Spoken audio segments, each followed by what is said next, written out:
Assalaamu calaykum. Noloshu waa safar, weligaa laguma qaban gacanta aad rabto.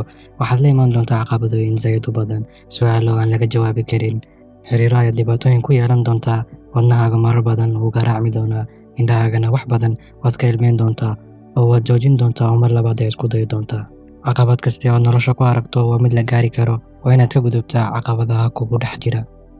Inaad nafsadaada xakamayso oo aad nafsadaada ka adkaato ayaa furo u ah farxadda. Carruurta qulubtooda waa nadiif, laakiin dharkooda ayaa wasakh ah. Dadka waaweynna dharkooda ayaa nadiif ah, balse qulubtooda ayaa wasakh ah. Inta waa la ka reebay mooye.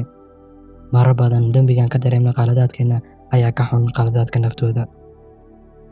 Laakiin si kastaba ha noqotee, runta ayaa waxay tahay inuusan jirin qof aan qalad gelin, maadaama bilaadan la wada yahay.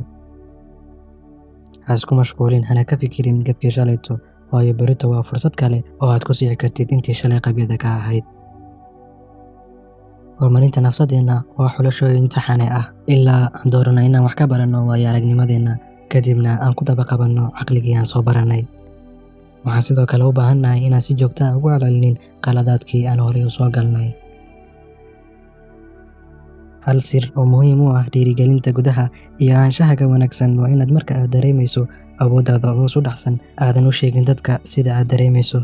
U sheeg sida aad rabto inaad dareento, adiga oo xakameynaya waxaad leedahay, oo adeegsanaya erayo fiican oo xamaasad leh. Waxaad gacan ka geysanaysaa inaad beddesho xaaladda jirka iyo maskaxda.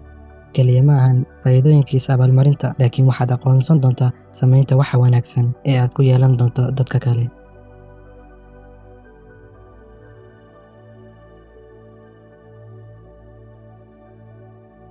Waa mas'uuliyad ku saaran adiga inaad dejiso hadafyo iyo inaad toosiso hamigaaga ujeedada.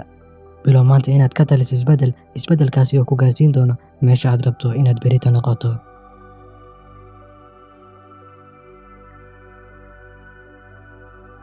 Horumarku waa waxaan macquul ahayn isbeddel la'aantii. Kuwa aan maskaxdooda beddeli karin waxba ma beddeli karaan. Waa inaad nafsadaada ka dhaadhicisaa in wax kaste ay macquulgal yihiin oo aad maanta tallaabo isbeddel ah qaadi kartid. Haddii aan tusaale soo qaadano tartanka u dhexeeya libaaxa iyo deerada, marar badan waxaa ku guuleysta deerada, sababtoo ah libaaxa wuxuu u ordayaa oo kaliya cunto, deeraduna waxay u ordaysaa nolol. Xusuusnow, ujeedadaada iyo hadafkaaga ayaa aad uga muhiimsan baahidaada. Ha noqon qof cunto kaliya u orda. Awood uma lihid inaad beddesho muuqaalkaaga si aad u noqoto kan dadka ugu quruxda badan, balse waxaad awood u leedahay inaad beddesho dhaqankaaga si aad u noqoto kan ugu akhlaaqda wanaagsan. Naxariista erayada waxay abuurtaa kalsooni. Raxmadda naxariis ee fikirkana waxay abuurtaa barasho. Raxmadda siintana waxay abuurtaa jacayl. Oo mid naxariis leh oo u naxariisto kuwa naxariista kaga baahan. Noloshu waxay macno badan yeelataa markaad garowsato xaqiiqda fudud ee ah in fursad isku mid ah aysan laba jeer ku soo marayn.